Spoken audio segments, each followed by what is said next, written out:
इन पन्नों को पलटने जा रहे हैं जो दरअसल लिखे ही नहीं गए हैं। हम एक ऐसे विचार की गहरी पड़ताल करेंगे जो संविधान में आपको कहीं लिखा हुआ नहीं मिलेगा, पर शायद उसी ने संविधान को बचाया है। और ये विचार पैदा हुआ एक बहुत ही बुनियादी सवाल से, भारत में सबसे बड़ा कौन है? हाँ। जनता द्वारा चुनी गई संसद जिसके पास संविधान को बदलने की शक्ति है, हाँ। या फिर सुप्रीम कोर्ट जिस पर संविधान की रक्षा का जिम्मा है? बिल्कुल।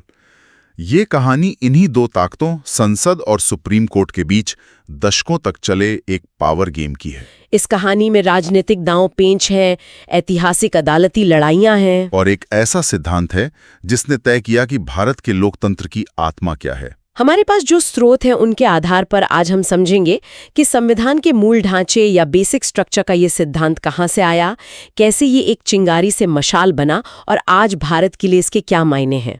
तो चलिए इस दिलचस्प गुत्थी को सुलझाते हैं। कहानी शुरू होती है भारत की आजादी के ठीक बाद। जी। सरकार का एक बड़ा मकसद था जमींदारी खत्म करना और भूमि सुधार लागू करना। हाँ, ये सरकार के समाजवादी एजेंडे का एक बहुत बड़ा हिस्सा था, ताकि दौलत कुछ ही हाथों में न रहे। बिल्कुल। लेकिन जैसे ही सरकार ने ये कानून बनाए, बड़े बड़े जमींदारों ने उन्हें अदालतों में चुनौती दे दी। अच्छा, किस आधार पर? उन्होंने कहा कि ये कानून उनके संपत्ति के मौलिक अधिकार का उल्लंघन करते हैं, जो उस समय एक फंडामेंटल राइट हुआ करता था। और अदालतों ने क्या किया? और शुरुआती मामलों में अदालतों ने जमींदारों की बात मानी और इन भूमि सुधार कानूनों को रद्द कर दिया। ओह, यानी सरकार के सुधार के रास्ते में अदालतें एक दीवार बनकर खड़ी हो गई। हाँ, यहीं से टकराव की जमीन तैयार हो गई। तो सरकार ने इस दीवार को तोड़ने के लिए क्या किया? सरकार ने एक बहुत ही अनोखा रास्ता निकाला।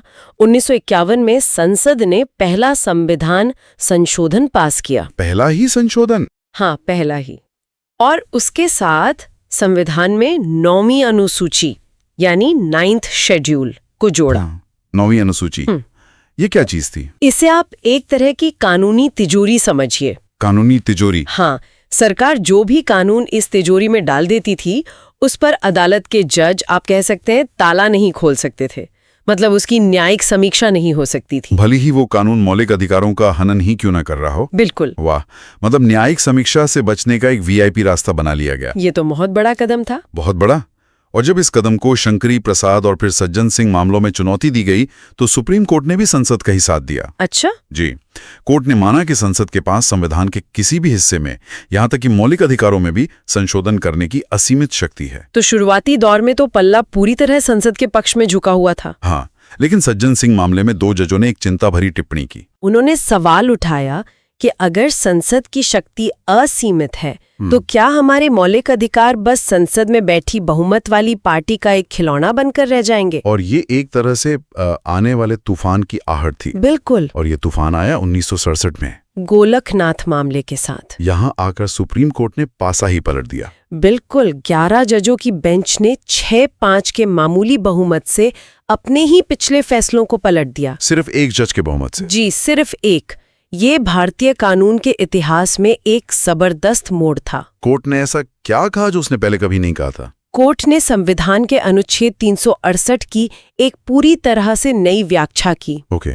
उन्होंने कहा कि अनुच्छेद 368 जिसमें संशोधन की बात है, वो सिर्फ संशोधन की प्रक्रिया बताता है, यानी प्रोसीजर। अच्छा। ये संसद को संशोधन करने की कोई सर्वोच्च या सुपर पावर वाली संवैधानिक शक्ति नहीं देता। एक मिनट, ये तो बहुत बड़ी बात है। मतलब कोर्ट कह रहा था कि आर्टिकल 368 बस एक हाउ टू गाइड है। आपने बिल्कुल सही पकड़ा। ये संसद को कोई असीमित शक्ति का लाइसेंस नहीं देता। नहीं देता। और इसी तर्क से उन्होंने कहा कि चूंकि एक संवैधानिक संशोधन भी एक सामान्य कानून जैसा ही है, तो वो अनुच्छेद 13 के 2 के दायरे में आएगा। और अनुच्छेद 13(2) क्या कहता है? वो साफ साफ कहता है कि सरकार कोई भी ऐसा कानून नहीं बना सकती जो मौलिक अधिकारों को छीनता या कम करता हो। इसका मतलब तो ये हुआ कि संसद मौलिक अधिकारों को छू भी नहीं सकती? हाँ, संक्षेप में कोर्ट ने यही कहा।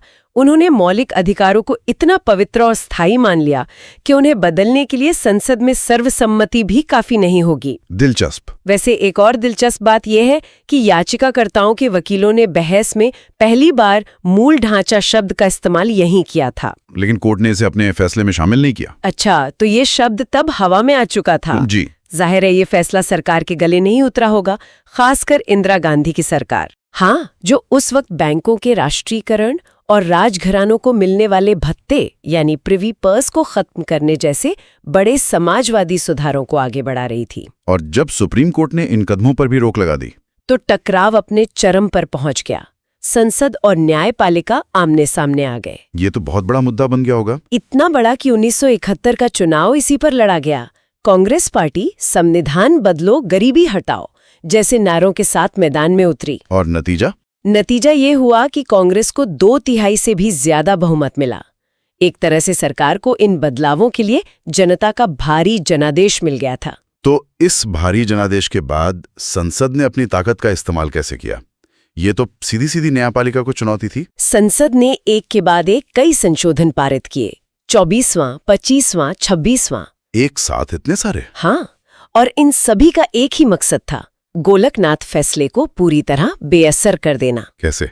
इन संशोधनों ने साफ कर दिया कि संसद को मौलिक अधिकारों सहित संविधान के किसी भी हिस्से में संशोधन करने की पूर्ण शक्ति है और उस पर कोई सीमा नहीं होगी। और राष्ट्रपति? यहाँ तक कि राष्ट्रपति को भी संशोधन बिल पर दस्तखत करने के लिए बाध्य कर दिया गया। तो संसद ने तो अपनी तरफ से बाजी पूरी तरह अपने पाले में कर ली थी। हाँ, कर ली थी। जाहिर है मामला फिर से सुप्रीम कोर्ट पहुंचना ही था और यहीं से कहानी में वो मोड़ आता है जिसे हम केशवानंद भारती मामले के नाम से जानते हैं। हाँ, भारतीय संवैधानिक इतिहास का सबसे बड़ा और सबसे महत्वपूर्ण मामला। कहते हैं इसकी सुनवाई बहुत लंबी चली थी। बहुत लंबी।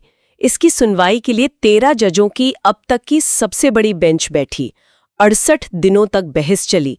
फैसला इतना जटिल था कि 11 अलग-अलग निर्णय आए। 11 अलग-अलग निर्णय? जी, लेकिन उन सब का सार 2 हिस्सों में समझा जा सकता है। पहला हिस्सा क्या था? पहला हिस्सा तो संसद के लिए एक जीत जैसा था। कोर्ट ने माना कि गोलकनाथ मामले का फैसला गलत था। अच्छा। और संसद के पास संविधान के किसी भी हिस्से में संशोधन करने की शक्ति है जिसमें मौलिक अधिकार भी शामिल हैं। लेकिन मुझे लग रहा है कि यहाँ एक बड़ा लेकिन आने वाला है। बिल्कुल, और यही दूसरा हिस्सा इस कहानी का दिल है। बताइए। 7 जजों के मामूली बहुमत से कोर्ट ने कहा संसद की संशोधन की शक्ति असीमित नहीं है। संसद अपनी इस शक्ति का इस्तेमाल संविधान के मूल ढांचे या बुनियादी विशेषताओं को नष्ट करने, नुकसान पहुंचाने या बदलने के लिए नहीं कर सकती। तो आखिरकार मूल ढांचा सिद्धांत का जन्म हो ही गया। हाँ, कोर्ट ने इसे आधिकारिक तौर पर स्थापित कर दिया। पर ये मूल ढांचा है क्या? क्या जजों ने इसकी कोई लिस्ट दी? देखिए, इस पर सभी जजों में एक राय नहीं थी। हर जज ने अपनी समझ से कुछ उदाहरण दिए। जैसे? लेकिन कुछ बातें आम थीं, जैसे संविधान की सर्वोच्चता, भारत का लोकतांत्रिक और गणतांत्रिक स्वरूप, धर्मनिरपेक्षता। शक्तियों का बंटवारा जिसे संसद पार नहीं कर सकती थी। बिल्कुल। क्या इस सिद्धांत की असली दुनिया में कोई परीक्षा हुई? इसकी परीक्षा बहुत जल्द और बहुत ही नाटकीय अंदाज में हुई। कब? 1975 में इलाहाबाद हाई कोर्ट ने एक ऐसा फैसला सुनाया जिसने देश में राजनीतिक भूचाल ला दिया। इंदिरा गांधी वाला मामला? जी, उन्होंने चुनावी धांधली के आरोप में तत्कालीन प्रधानमंत्री इंदिरा गांधी का चुनाव ही रद्द कर दिया। मतलब देश की प्रधानमंत्री का चुनाव ही रद्द? उस वक्त तो सियासी गलियारों में हड़कंप मच गया होगा। बिल्कुल, कोई सोच भी नहीं सकता था। और इस फैसले से बचने के लिए सरकार ने जो किया वो और भी हैरान करने वाला था। क्या किया? संसद ने 39वां संविधान संशोधन पारित किया। और ये सब कितनी तेजी से हुआ होगा? यकीन करना मुश्किल है, लेकिन ये पूरा संशोधन लोकसभा, राज्यसभा और राष्ट्रपति की सहमति सब कुछ सिर्फ 2 से 3 दिनों के अंदर हो गया। 2 दिन? ये तो कानून बनाना नहीं बल्कि किसी राजनीतिक तूफान से बचने के लिए आनन फानन में दीवार खड़ी करने जैसा था। इस संशोधन में था क्या? इस संशोधन ने कहा कि राष्ट्रपति, प्रधानमंत्री जैसे उच्च पदों के चुनावी विवादों पर अदालतें सुनवाई ही नहीं कर सकती। तो फिर कौन करता? इन विवादों का फैसला संसद द्वारा बनाई गई एक कमेटी करेगी। मतलब न्यायपालिका को इस खेल से पूरी तरह बाहर कर दिया गया। तो जब ये मामला सुप्रीम कोर्ट पहुंचा तो क्या हुआ? सुप्रीम कोर्ट ने एक बार फिर अपने मूल ढांचे के हथियार का इस्तेमाल किया। अच्छा। उन्होंने 39वें संशोधन के उस हिस्से को रद्द कर दिया जो अदालतों से न्यायिक समीक्षा का अधिकार छीन रहा था। क्या कहकर? जजों ने कहा कि स्वतंत्र और निष्पक्ष चुनाव और न्यायिक समीक्षा लोकतंत्र का आधार हैं।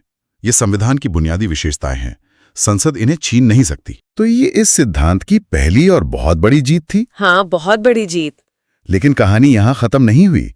इमरजेंसी के दौरान 42वें संशोधन के रूप में एक और बड़ा दांव खिला गया। जिसे कई लोग मिनी संविधान भी कहते हैं। हाँ, 42वें संशोधन ने मूल ढांचे के सिद्धांत पर सीधा और शायद अंतिम प्रहार करने की कोशिश की। कैसे? इसमें 2 बातें जोड़ी गईं। पहली, संसद की संविधान संशोधन की शक्ति पर कोई सीमा नहीं है, और दूसरी, किसी भी संशोधन को किसी भी अदालत में किसी भी आधार पर चुनौती नहीं दी जा सकती। तो ये तो मूल ढांचे के ताबूत में आखिरी कील ठोकने जैसा था।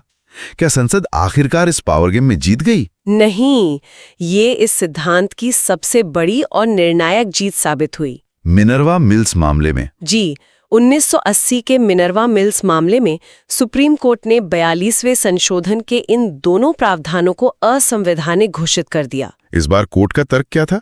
ये बहुत महत्वपूर्ण है क्योंकि उन्होंने संसद के सबसे बड़े दावे को चुनौती दी थी। कोर्ट ने एक ऐसा तर्क दिया जो अपने आप में शानदार और अकाट्य था। क्या था वो? उन्होंने कहा कि संविधान ने संसद को संशोधन करने की जो शक्ति दी है वो खुद एक सीमित शक्ति है। संविधान में संशोधन करने की संसद की सीमित शक्ति ही संविधान का एक मूल ढांचा है। वाह, ये तो कमाल का तर्क है। मतलब कोर्ट ने संसद से कहा कि आपको जो शक्ति मिली है वो संविधान ने दी है। हाँ, और वो शक्ति बदलने की है, नष्ट करने की नहीं। और आप अपनी बदलने की सीमित शक्ति का इस्तेमाल करके उसे नष्ट करने की असीमित शक्ति में नहीं बदल सकते। बिल्कुल, ये तो शतरंज के खेल जैसा है, जहां एक प्यादा खुद को राजा घोषित नहीं कर सकता क्योंकि खेल के नियम उसे ऐसा करने की इजाजत नहीं देते। सही बात है। संसद को शक्ति संविधान से मिलती है, इसलिए वो संविधान से ऊपर नहीं हो सकती। कोर्ट ने ये भी कहा कि मौलिक अधिकारों और निर्देशक सिद्धांतों के बीच का संतुलन भी मूल ढांचे का हिस्सा है। तो इस फैसले ने इस सिद्धांत को भारत की संवैधानिक जमीन में हमेशा के लिए स्थापित कर दिया। हाँ, हमेशा के लिए। और इसके बाद वामन राव मामले में कोर्ट ने एक और जरूरी बात साफ कर दी। हाँ, उन्होंने एक तारीख तय कर दी, 24 अप्रैल 1973। केशवानंद भारती फैसले की तारीख। जी, कोर्ट ने कहा कि इस तारीख के बाद 9वीं अनुसूची की कानूनी तिजोरी में डाले गए सभी कानूनों की भी न्यायिक समीक्षा हो सकती है अगर वे मूल ढांचे का उल्लंघन करते हैं। तो ये कहानी एक ऐसे अनलिखे विचार के जन्म और जीत की है जिसने संसद की असीमित इच्छाओं और न्यायपालिका की संविधान की रक्षा की जिम्मेदारी के बीच एक नाजुक लेकिन जरूरी संतुलन बनाया। आज ये साफ है कि संसद की संविधान बदलने की शक्ति पूर्ण नहीं है। सुप्रीम कोर्ट ने खुद को संविधान के मूल सिद्धांतों के अंतिम रक्षक के रूप में स्थापित किया है। हालांकि मूल ढांचे की कोई फाइनल लिस्ट आज भी नहीं है। इसकी परिभाषा समय और परिस्थितियों के साथ विकसित होती रहती है और इसकी व्याख्या करने का अधिकार कोर्ट ने अपने पास रखा है। और यहीं पर ये पूरी बहस एक बहुत ही मौलिक सवाल पर आकर रुक जाती है, जिसे हम अपने सुनने वालों के लिए छोड़ना चाहेंगे। जरूर। मूल ढांचे का ये सिद्धांत जिसे न्यायपालिका ने खुद गढ़ा है, क्या ये लोकतंत्र को बचाने के लिए राजनीतिक शक्ति पर एक जरूरी लगाम है, या फिर ये कुछ जजों द्वारा अपनी शक्तियों का विस्तार है जिसे न्यायिक अतिरेक या जुडिशियल ओवररीच भी कहा जा सकता है? क्या ये उन लोगों के फैसले पर हावी होना है जिन्हें जनता ने चुनकर भेजा है? इस सवाल का कोई आसान जवाब नहीं है। बिल्कुल नहीं। और शायद यही भारतीय लोकतंत्र की खूबसूरती और जटिलता दोनों है।